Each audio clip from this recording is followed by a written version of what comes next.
स्वागत है सभी का आज की इस विस्तृत चर्चा में। जी, सभी तैयारी करने वाले छात्रों का स्वागत है। आज की हमारी क्लास का माहौल बिल्कुल एक ऑडियो क्लासरूम जैसा होने वाला है, बिल्कुल। जहां हम एक बहुत ही महत्वपूर्ण विषय को डिकोड करेंगे।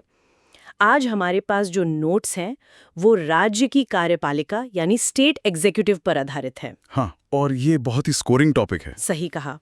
इसमें राज्यपाल और मुख्यमंत्री से जुड़े वो सारे क्रिटिकल पॉइंट्स शामिल हैं जो सीधे एग्जाम्स में पूछे जाते हैं। एकदम सीधे सवाल आते हैं यहाँ से। तो आज का हमारा लक्ष्य एकदम साफ है, बिना किसी भारी भरकम जानकारी के सीधा एग्जाम के नजरिए से इन नोट्स की एक एक लाइन को गहराई से समझना। मैं एक बात जोड़ना चाहूंगा, तैयारी करने वाले छात्रों के लिए सिर्फ तथ्यों को रटना काफी नहीं होता। हाँ, बिल्कुल नहीं। उनके पीछे के लॉजिक को समझना सबसे ज्यादा जरूरी है। तो एक टीचर के रूप में आज हम इन नोट्स को बिल्कुल उसी तरह डिकोड करेंगे जैसे क्लासरूम में ब्लैकबोर्ड पर फ्लोचार्ट बनाकर समझाया जाता है। ये बहुत बढ़िया रहेगा। हम पहले एक कॉन्सेप्ट पढ़ेंगे और फिर उसका क्यों और कैसे समझेंगे। इससे एग्जाम हॉल में चीजें खुद ब खुद याद आ जाती हैं। तो शुरू करें? चलिए फिर नोट्स के पहले पन्ने से शुरू करते हैं। यहाँ पहली हेडिंग सीधा एक आर्टिकल से शुरू होती है, आर्टिकल 153। हाँ, आर्टिकल 153 बहुत महत्वपूर्ण है। नोट्स के मुताबिक यहाँ से राज्यपाल और मंत्री परिषद का परिचय दिया गया है। आर्टिकल 153 कहता है कि हर राज्य का एक गवर्नर होगा। जी। लेकिन आगे की लाइन बहुत दिलचस्प है। इसमें लिखा है कि गवर्नर राज्य का चीफ एग्जीक्यूटिव हेड है, लेकिन साथ ही ये भी जोड़ा गया है कि वो केवल एक नॉमिनल हेड है। इसे हम कैसे समझें? देखिए, इसे एक बहुत ही सरल उदाहरण से समझते हैं। बताइए। जैसे किसी बड़ी कंपनी में एक चेयरमैन होते हैं, उनके नाम पर सारे बड़े फैसले लिए जाते हैं। हाँ, लेकिन कंपनी को असल में चलाने का काम, जो डे टू डे काम है, वो सीईओ करते हैं। ठीक इसी तरह राज्य के स्तर पर गवर्नर चीफ एग्जीक्यूटिव हेड यानी संवैधानिक प्रमुख जरूर है। अच्छा। लेकिन वो केवल नाम मात्र के प्रमुख या नॉमिनल हेड हैं। वास्तविक शक्तियां मुख्यमंत्री और उनकी मंत्री परिषद के पास होती हैं, प्रेसिडेंट की तरह। मतलब सारा काम उनके नाम से होगा, पर फैसला सरकार का होगा। एकदम सही। इसके अलावा नोट्स में एक और बहुत जरूरी बात है। क्या? गवर्नर सिर्फ राज्य के प्रमुख नहीं होते, बल्कि वो केंद्र सरकार के एजेंट के रूप में भी काम करते हैं। ओ, एजेंट के रूप में? हाँ, वो केंद्र और राज्य के बीच एक अहम कड़ी का काम करते हैं। समझ गई।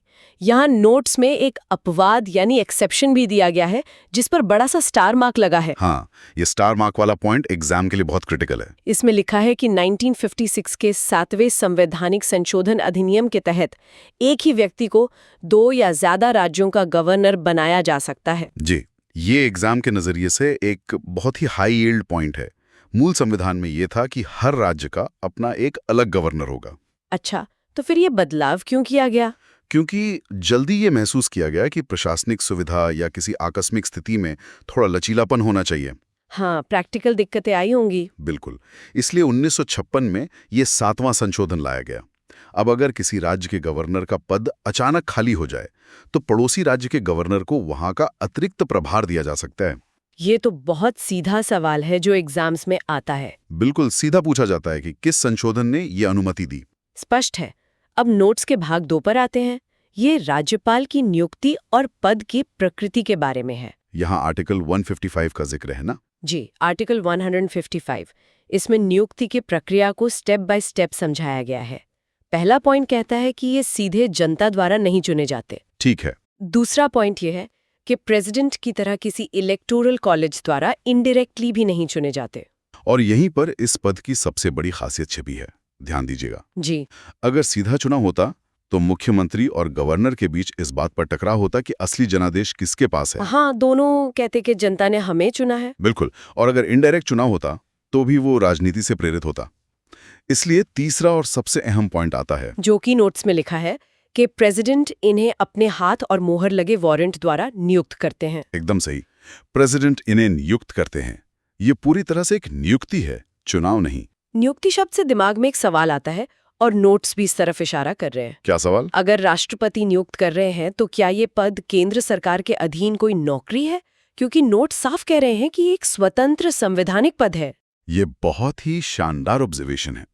अक्सर लोगों को लगता है कि अगर गवर्नर केंद्र के एजेंट हैं और राष्ट्रपति उन्हें नियुक्त करते हैं तो वो केंद्र सरकार के कर्मचारी होंगे। हाँ, पहली बार में तो यही लगता है। लेकिन ऐसा नहीं है। ये केंद्र सरकार के कंट्रोल में आने वाली कोई नौकरी नहीं है। अच्छा, ये संविधान द्वारा स्थापित एक स्वतंत्र संवैधानिक पद है। उनके पास अपनी एक गरिमा और अधिकार क्षेत्र है। यानी केंद्र सरकार सीधे तौर पर दखल नहीं दे सकती। बिल्कुल नहीं दे सकती। समझ गई। अब नोट्स के भाग 3 की तरफ रुख करते हैं। ये है कार्यकाल यानी टर्म ऑफ ऑफिस। चलिए इसे ब्लैक बोर्ड पर लिखने के अंदाज में 3 मुख्य पॉइंट्स में समझते हैं। पहला पॉइंट क्या है? पहला पॉइंट है कि पद संभालने की तारीख से कार्यकाल 5 साल का होगा। ठीक है। दूसरा पॉइंट? दूसरा पॉइंट काफी क्रिटिकल लिखा है यहाँ। ये कार्यकाल राष्ट्रपति की मर्जी यानी प्लेजर ऑफ द प्रेसिडेंट पर निर्भर करता है। और तीसरा? तीसरा है कि अगर गवर्नर खुद छोड़ना चाहे तो किसी भी समय राष्ट्रपति को अपना इस्तीफा दे सकते हैं। बहुत बढ़िया। अब ये 5 साल और राष्ट्रपति की मर्जी का तालमेल समझिए। हाँ, ये थोड़ा कंफ्यूजिंग लगता है। 5 साल एक सामान्य अवधि है जो संविधान ने तय की है, लेकिन ये अवधि कोई गारंटी नहीं है। मतलब उन्हें पहले भी हटाया जा सकता है। जी, ये पूरी तरह से राष्ट्रपति की मर्जी पर निर्भर है। इसका मतलब यह है कि अगर केंद्र सरकार को लगता है कि किसी गवर्नर को पद से हटाना है या दूसरे राज्य में ट्रांसफर करना है, तो वो 5 साल पूरे होने से पहले भी ऐसा कर सकते हैं। इसके लिए कोई महाभियोग की जरूरत नहीं होती? बिल्कुल नहीं। संविधान में इसके लिए कोई महाभियोग या इम्पीचमेंट जैसी प्रक्रिया नहीं है। और इस्तीफा तो वो खुद दे ही सकते हैं अपना रेजिग्नेशन लेटर लिखकर। एकदम क्लियर है। अब अगर कोई इस अहम पद पर बैठना चाहे तो उसकी योग्यताएं क्या होनी चाहिए? चलिए भाग 4 देखते हैं। नोट्स के भाग 4 में आर्टिकल 157 के तहत सिर्फ 2 ही योग्यताओं का जिक्र है। सिर्फ 2? हाँ, पहला कि भारत का नागरिक होना चाहिए और दूसरा उम्र 35 साल पूरी हो जानी चाहिए। बस इतना ही। इतनी बड़ी जिम्मेदारी और शर्तें इतनी कम। इसे बहुत ही सरल रखा गया है। संविधान निर्माताओं ने जानबूझकर इसे इतना सरल रखा था ताकि समाज के विभिन्न क्षेत्रों से अनुभवी लोगों को लाया जा सके। अच्छा, सिर्फ नागरिकता और 35 साल की उम्र।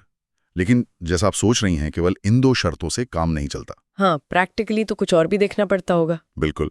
एक सही और निष्पक्ष व्यक्ति को चुनने के लिए कुछ और मानकों की जरूरत थी। और यहीं से हमारे नोट्स का अगला हिस्सा यानी भाग 5 शुरू होता है। हाँ, या नोट्स में सरकारिया आयोग की सिफारिशें दी गई हैं। ये 1983 से 88 के बीच की हैं। जी, ये चयन के लिए कुछ बेहतरीन मानक तय करती हैं। इसमें 4 फ्लोचार्ट पॉइंट्स हैं। मैं पढ़ती हूँ। पहला है कि वो व्यक्ति जीवन के किसी क्षेत्र में प्रतिष्ठित व्यक्ति हो। ठीक है। दूसरा? दूसरा, राज्य के बाहर का व्यक्ति हो। तीसरा? तीसरा है कि ऐसा व्यक्ति जो स्थानीय राजनीति से बहुत ज्यादा न जुड़ा हो। और चौथा? राजनीति में कम से कम शामिल हो, खासकर हाल के वर्षों में। इन सिफारिशों के पीछे का लॉजिक एकदम साफ है। सरकारी आयोग ने केंद्र राज्य संबंधों को बेहतर बनाने के लिए ये सिफारिशें दी थीं। मतलब एकदम तटस्थ और निष्पक्ष व्यक्ति की तलाश। बिल्कुल। सोचिए, अगर किसी व्यक्ति को उसी के गृह राज्य का गवर्नर बना दिया जाए तो क्या वो स्थानीय गुटबाजी से खुद को दूर रख पाएगा? शायद नहीं। इसीलिए राज्य के बाहर का व्यक्ति होने की शर्त बहुत अहम है। नोट्स में कुछ अन्य सिफारिशें भी दी गई हैं। वो क्या है?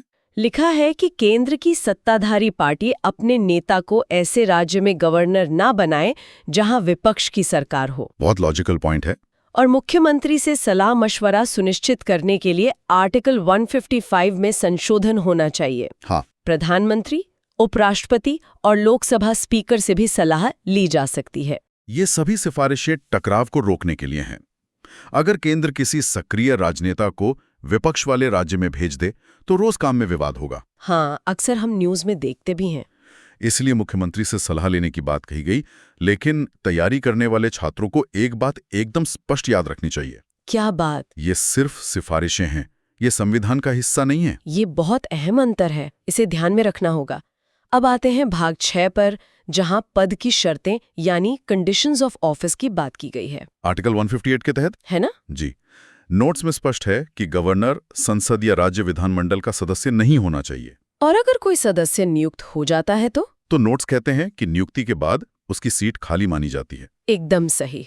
दूसरी शर्त है कि वो कोई लाभ का पद या ऑफिस ऑफ प्रॉफिट धारण नहीं कर सकता। ठीक है। तीसरी बात है आधिकारिक निवास की, जिसे राजभवन कहा जाता है, जिसका उपयोग वो बिना किराए के करने के हकदार हैं। इन शर्तों पर ध्यान दें। इनके अलावा 2 और बहुत महत्वपूर्ण शर्तें नोट्स में दी गई हैं। वेतन और भत्तों वाली। जी, वेतन और भत्ते संसद तय करती है, राज्य नहीं। और अगर 2 राज्यों का गवर्नर है तो वेतन कौन देगा? नोट्स के हिसाब से वेतन दोनों राज्यों के बीच राष्ट्रपति द्वारा तय अनुपात में बांटा जाता है। बिल्कुल, और सबसे अहम शर्त यह है कि कार्यकाल के दौरान उनके वेतन और भत्ते कम नहीं किए जा सकते। ये वेतन कम न करने वाली शर्त तो सीधे तौर पर उनकी स्वतंत्रता को सुरक्षित करने के लिए ही होगी। एकदम सही, ताकि कोई भी सरकार उनके वेतन में कटौती की धमकी देकर उन पर दबाव न बना सके। अब नोट्स के बहुत ही दिलचस्प हिस्से भाग 7 और 8 पर चलते हैं। ये शपथ या प्रतिज्ञान के बारे में है। आर्टिकल 159। हाँ, इसके तहत शपथ संबंधित राज्य के हाई कोर्ट के चीफ जस्टिस दिलाते हैं। और गवर्नर क्या शपथ लेते हैं? 3 बातें कहते हैं। पद ईमानदारी से संभालेंगे, संविधान और कानून की रक्षा, सुरक्षा और बचाव करेंगे, जिसे नोट्स में प्रिजर्व, प्रोटेक्ट और डिफेंड लिखा है। और तीसरी बात? राज्य के लोगों की भलाई के लिए खुद को समर्पित करेंगे। बहुत बढ़िया। लेकिन इसके ठीक नीचे एक ब्लैक बोर्ड टेबल स्टाइल में अंतर समझाया गया है। शपथ यानी ओथ और प्रतिज्ञान यानी एफर्मेशन के बीच का अंतर। ये अंतर कई बार मुख्य परीक्षाओं में बहुत काम आता है। अक्सर हम इन दोनों को एक ही मान लेते हैं। इस टेबल को ध्यान से समझिए। जी बताइए। पहले बात करते हैं शपथ या ओथ की। यह हमेशा ईश्वर के नाम पर होती है। इसकी प्रकृति धार्मिक या आध्यात्मिक होती है। मतलब जो लोग आस्तिक हैं वे इसका उपयोग करते हैं? बिल्कुल। इसका उद्देश्य व्यक्ति को ईश्वर के समक्ष नैतिक रूप से बांधना है। उदाहरण के लिए, मैं ईश्वर के नाम पर शपथ लेता हूँ। और प्रतिज्ञान या एफर्मेशन? ये पूरी तरह से धर्मनिरपेक्ष या सेक्युलर होता है। इसमें ईश्वर का कोई उल्लेख नहीं होता। तो ये नास्तिक या गैर धार्मिक लोगों के लिए है? हाँ, ये व्यक्ति को उसके खुद के नैतिक आधार पर बांधता है। उदाहरण के लिए, मैं सत्यनिष्ठा से प्रतिज्ञान करता हूँ। ये एक बहुत ही स्पष्ट और तार्किक अंतर है। चलिए अब लीगल मामलों की तरफ बढ़ते हैं। भाग 9 में विशेषाधिकार और छूट यानी प्रिविलेजेस एंड इम्यूनिटीज का जिक्र है। इसमें 2 आर्टिकल्स का जिक्र होगा, 361(1) और 361(2). जी, आर्टिकल 361(1) कहता है कि ऑफिशियल कामों के लिए कोई न्यायिक जवाबदेही नहीं है, भले ही गलत इरादे का आरोप हो। ठीक है। और 361(2) के अनुसार क्रिमिनल केस बिल्कुल नहीं चलाए जा सकते, ना गिरफ्तारी हो सकती है ना जेल। इसे ऐसे समझिए कि गवर्नर राज्य के संवैधानिक प्रमुख हैं। हाँ, अगर उनके हर ऑफिशियल फैसले को कोर्ट में घसीटा जाने लगा तो राज्य का काम ही ठप पड़ जाएगा। इसलिए 361(1) उन्हें बचाता है। और क्रिमिनल मामलों से छूट क्यों? ताकि पद की गरिमा बनी रहे। किसी सिटिंग गवर्नर को गिरफ्तार करना बहुत बड़ी बात होगी। लेकिन सिविल केस की छूट के बारे में नोट्स में एक शर्त है। क्या शर्त है?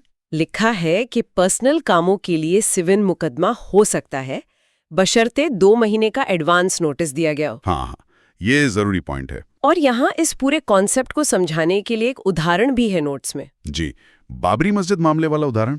हाँ, लिखा है कि बाबरी मस्जिद मामले में राजस्थान के पूर्व राज्यपाल कल्याण सिंह के खिलाफ कार्रवाई उनके कार्यकाल खत्म होने तक टाल दी गई थी। ये उदाहरण एकदम सटीक तरीके से इस नियम को धरातल पर समझाता है। कैसे? जब तक वो राजस्थान के गवर्नर के पद पर थे, तब तक आर्टिकल 361(2) के तहत उन्हें क्रिमिनल प्रोसीडिंग से छूट मिली हुई थी। अच्छा, तो कार्रवाई रोक दी गई? हाँ, संविधान के तहत कार्रवाई को तब तक के लिए रोक दिया गया जब तक उनका कार्यकाल समाप्त नहीं हो गया। जैसे ही वो पद से हटे, छूट खत्म हो गई और लीगल प्रक्रिया आगे बढ़ी। मतलब इम्यूनिटी सिर्फ पद के लिए है, व्यक्ति के लिए हमेशा के लिए नहीं? एकदम सही पकड़ा आपने। बहुत अच्छे से समझ आ गया।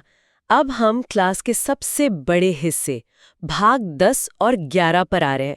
ये है राज्यपाल की शक्तियां। चलिए इसे तेजी से लेकिन एकदम स्पष्ट रूप से कवर करते हैं। नोट्स में इन्हें कार्यकारी, विधायी, वित्तीय और न्यायिक शक्तियों में बांटा गया है। कार्यकारी यानी एग्जीक्यूटिव शक्तियों से शुरू करें तो आर्टिकल 154 कहता है कि शक्तियां राज्यपाल में निहित है। कार्यकारी शक्तियों का सीधा सा मतलब है राज्य का प्रशासन चलाना।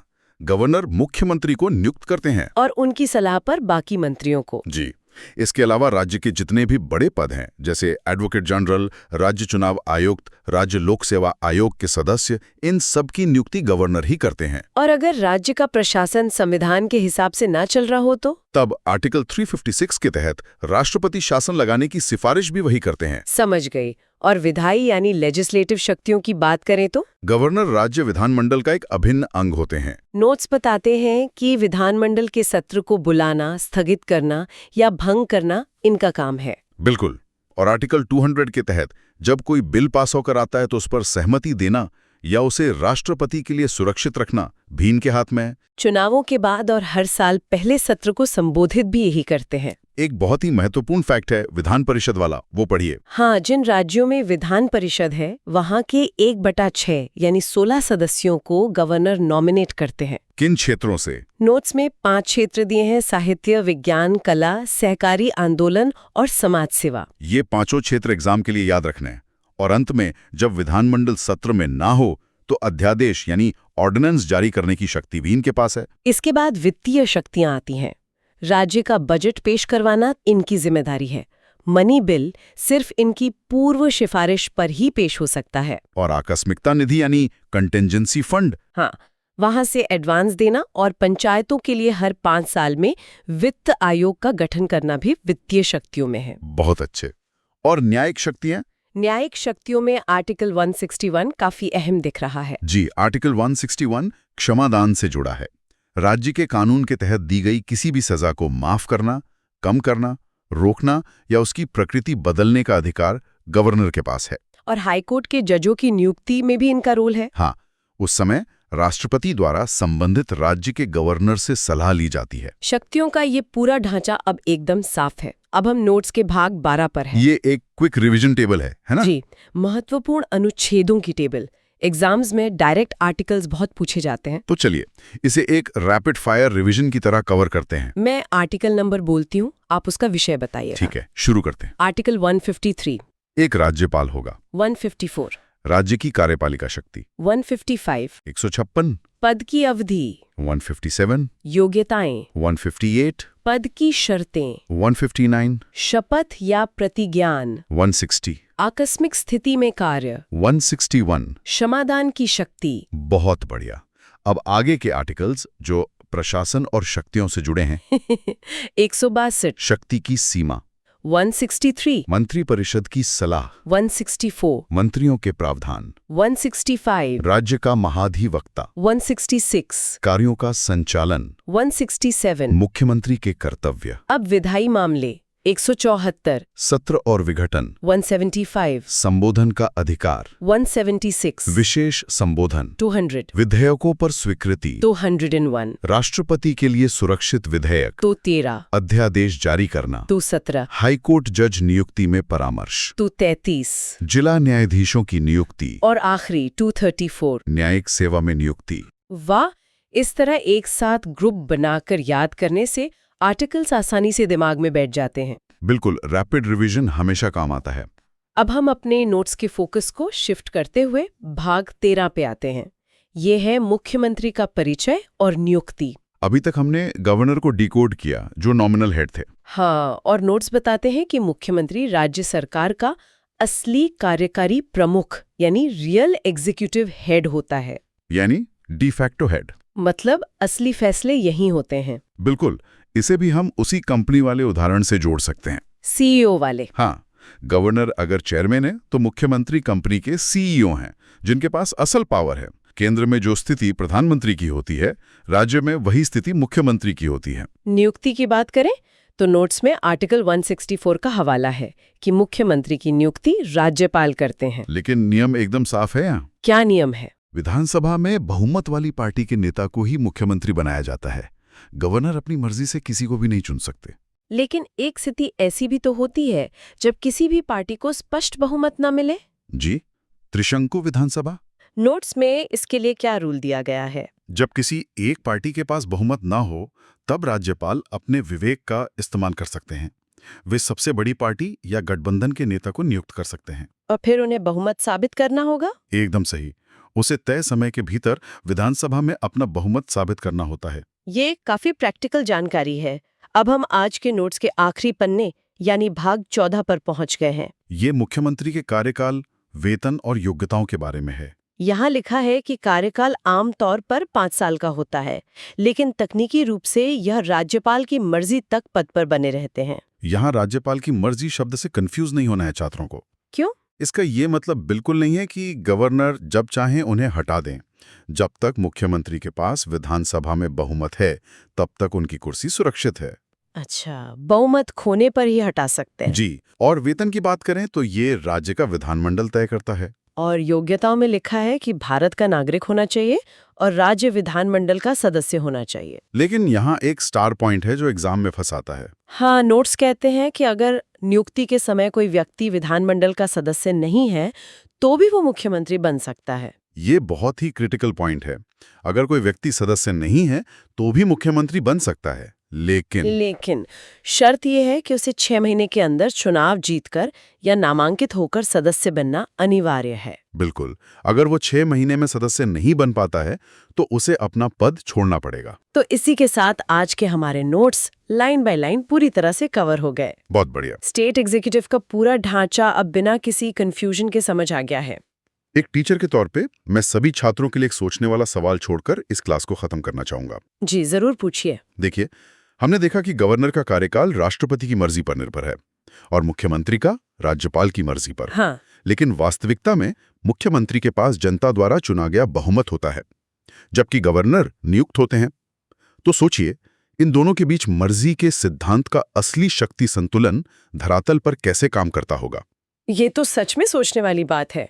यह आगे की पढ़ाई और खुद के विश्लेषण के लिए एक बेहतरीन विषय है। वाकई। तो आज की इस क्लास में हमारे साथ जुड़ने, नोट्स को समझने और इस विस्तृत चर्चा का हिस्सा बनने के लिए हमारे सुनने वालों का बहुत बहुत धन्यवाद। अपनी तैयारी ऐसे ही मजबूत रखिए।